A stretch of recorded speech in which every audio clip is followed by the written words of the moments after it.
नमस्कार दोस्तों। Don film आई थी, उसमें एक डायलॉग था कि मेरा पानी उतरते देखकर किनारों पर घर मत बना लेना, मैं समंदर हूं, लौटकर जरूर आऊंगा। कुछ उसी अंदाज में अब राजनीति शुरू होने वाली है। और यह बात इसलिए हो रही है कि टाइमिंग देखिए और उस सोशल मीडिया पर आई पोस्ट को देखिए। और यह पोस्ट किसी और की नहीं, राजस्थान की पूर्व मुख्यमंत्री वसुंधरा राजे की एक पोस्ट है। पोस्ट कब लिखी गई? जब चुनाव परिणाम आ चुके, भाजपा ने राजस्थान में 7 से 5 सीटें जीत ली और 5 सीटें जीती है तो खुश होना भाजपा का लाजमी है। उसी समय पर वसुंधरा राजे की 3 पोस्ट सोशल मीडिया पर आती है जो वे खुद पोस्ट करती हैं। अब इन पोस्टों का क्या मतलब है, टाइमिंग का क्या मतलब है, यह समझना बहुत महत्वपूर्ण है और कहीं ना कहीं इसके बहुत गहरे मायने आगे जाकर निकलने हैं। पहली पोस्ट, उसमें जो फोटो वसुंधरा राजे ने खुद की पोस्ट की, उसके ऊपर जो लिखा, सबसे पहले आप वह देखिए। बादल कुछ देर तो सूरज को अदृश्य कर सकते हैं, पर सूर्य की दमक को रोकने का सामर्थ्य उनमें नहीं है। और वे फिर टैग कर रही हैं मेरा झालावाड़ और महाराणा प्रताप, क्योंकि कार्यक्रम महाराणा प्रताप से जुड़ा हुआ था। ऐसे में वसुंधरा राजे ने खुद का फोटो लगाकर यह 2 लाइनें लिखी, जिसके राजनीतिक मायने अलग अलग तरीके से खोजे जा सकते हैं। इसके अलावा एक पोस्ट और वसुंधरा राजे ने लिखी, महाराणा प्रताप को इंगित करते हुए लिखी, कहा कि आज महाराणा प्रताप की प्रतिमा के अनावरण कार्यक्रम में हिस्सा लिया। उसके बाद जो लिखा वह बहुत महत्वपूर्ण है। वे लिखती है, महाराणा प्रताप के जीवन से हमें यह सीखना चाहिए कि लोग पीठ में छुरा घोंपने में माहिर हैं। महाराणा कभी ऐसा नहीं करते थे, वे अपने पास 2 तलवार रखते थे, एक अपने लिए, एक निहत्थे के लिए। यह दूसरी पोस्ट है। और एक पोस्ट और लिखी है, उसमें लिखती हैं वसुंधरा राजे, महाराणा का जीवन हमें बताता है कि सांप से कितना भी प्रेम कर लो, वह अपने स्वभाव के अनुरूप कभी ना कभी तो आप पर जहर उगलेगा ही। सर कटा लो, लेकिन दुश्मन के सामने कभी सर मत झुकाओ। जब तक लक्ष्य प्राप्त ना हो जाए तब तक जागते रहो। यह 3 पोस्ट वसुंधरा राजे, जो राजस्थान की पूर्व मुख्यमंत्री हैं और भाजपा में लगभग लगभग पूरी तरह से साइडलाइन हैं। हालांकि बीच में भाजपा का अध्यक्ष बनने को लेकर चर्चाएं जरूर हुई, लेकिन अब चूंकि हरियाणा में भाजपा जीत गई, महाराष्ट्र में भाजपा जीत गई, तो समीकरण और परिस्थितियां बदल गई।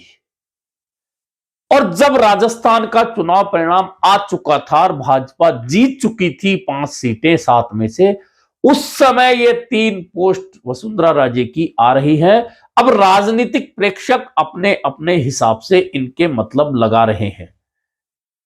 अब एक में वे लिखती हैं कि सूरज को कुछ देर बादल अपनी ओट में छिपा तो सकते हैं, लेकिन उसका सामना करने का सामर्थ्य नहीं है।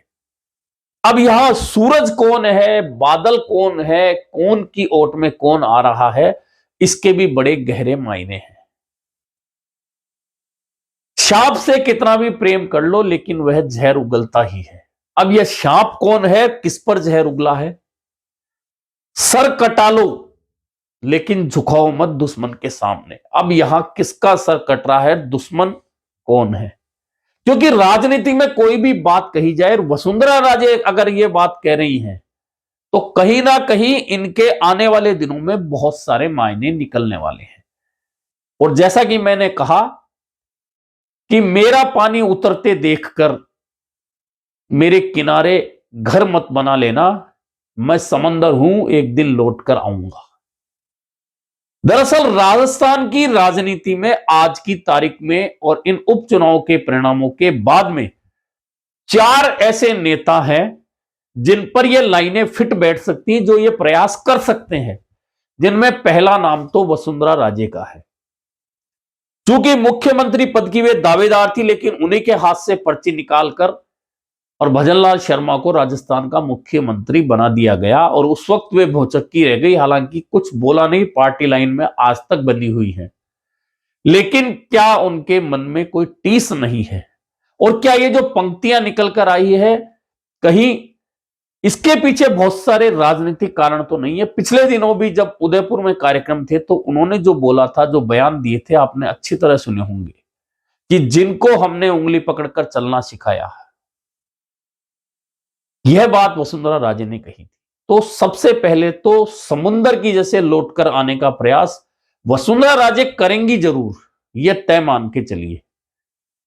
अब दूसरे डॉक्टर किरोड़ीलाल मीणा, पहले इस्तीफे की धमकी दी, लोकसभा चुनाव में वोट मांगे, लेकिन भाजपा को जीत नहीं दिला पाए और इस बार तो अपने भाई को विधानसभा उपचुनाव में टिकट दिलाकर लाए। घर घर भिक्षाम देही मांगते रहे वोट के लिए, लेकिन भाई को जीत नहीं दिला पाए। यह सेटबैक भाजपा के लिए नहीं है, यह भी तय है कि डॉक्टर किरोड़ीलाल मीणा के लिए बहुत बड़ा सेटबैक है।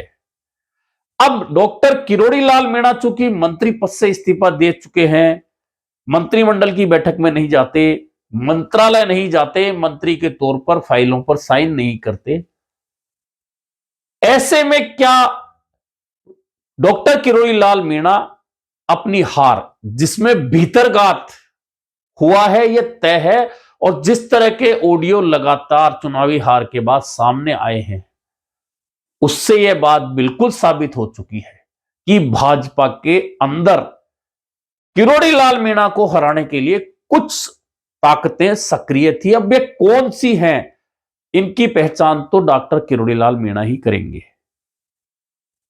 खुद उनके भाई ने भी कहा था कि जब अपने हो जाए बेवफा तो क्या कीजिए।